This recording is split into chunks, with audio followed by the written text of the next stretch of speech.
না, ওটা হচ্ছে আমরা একটা কারণ আমরা যেমন রাতের অন্ধকারে এটা সিকিউরিটি নিয়োগের ক্ষেত্রে একটা মানে এজেন্সি পেয়েছে, এনএএস এজেন্সিটা পেয়েছে। সেই এজেন্সি যখন এখানে কিছু মানুষকে মানে ব্রোকারকে ঠিক করে নিয়ে যেভাবে রাতের অন্ধকারে দিচ্ছিল এবং অর্থের বিনিময়ে, তার প্রতিবাদ আমরা করেছি। কারণ আমাদের এই জগন্নাথ মন্দিরকে কেন্দ্র করে কিছু মানুষ বহু চক্রান্ত করার চেষ্টা করছে। সেই চক্রান্ত জালে আমাদের রামনগর বিধানসভার মানুষ বা বদিমা 1 নম্বর 2 নম্বর অঞ্চলের মানুষ যারা আছেন, সেই সব বেকার শিক্ষিত যুবক যুবতীরা রয়েছেন, তারা সুযোগ পাননি। আমরা বলেছি বিজ্ঞপ্তি জারি করে ন্যায্য পথে তাকে নিয়োগ করতে হবে। কোনো অবৈধভাবে অনৈতিকভাবে রাতের অন্ধকারে অর্থের বিনিময়ে নিয়োগ করা যাবে না। তার জন্য আমরা আজকে কোনো সরকারের বিরুদ্ধে নয়, কারো বিরুদ্ধে যে এজেন্সি পেয়েছে তার বিরুদ্ধে আমাদের আন্দোলন ছিল এবং আমরা সুবর্ণ পুলিশসভা এসপির নজরে এনেছিলাম। আমরা তাদের বৈঠক করেছি, বসেছি, কথাবার্তা বলেছি।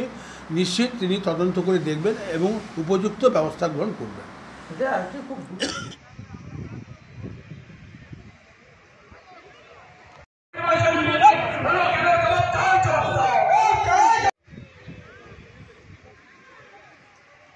মানে মন্দির দিদি করেছেন, সেই জন্য তাকে আমাদের দলের পক্ষ থেকে ধন্যবাদ জানাই। কারণ দীঘাবাসী হিসাবে আমরা গর্বিত, আপ্লুত। বিধানচন্দ্র রায় যা স্বপ্ন দেখেছিলেন সেটা আমাদের স্বপ্নটা পূরণ করেছেন আমাদের মাননীয় মুখ্যমন্ত্রী মমতা ব্যানার্জি। সেই স্বপ্নটা এত জায়গায় ভালো সুন্দর কাজ করেছেন। দীঘা আগে স্বাস্থ্যকর কেন্দ্র হতো, পর্যটন শিল্প ছিল, সেটা এখন জগন্নাথ মন্দির সুবাদে তীর্থক্ষেত্র হয়ে গেছে। এই তীর্থক্ষেত্রে সাধারণ লোকের অনেক স্যাক্রিফাইস আছে। সাধারণ লোক ত্যাগ স্বীকার করেছে বলে আজকে মন্দির হয়েছে।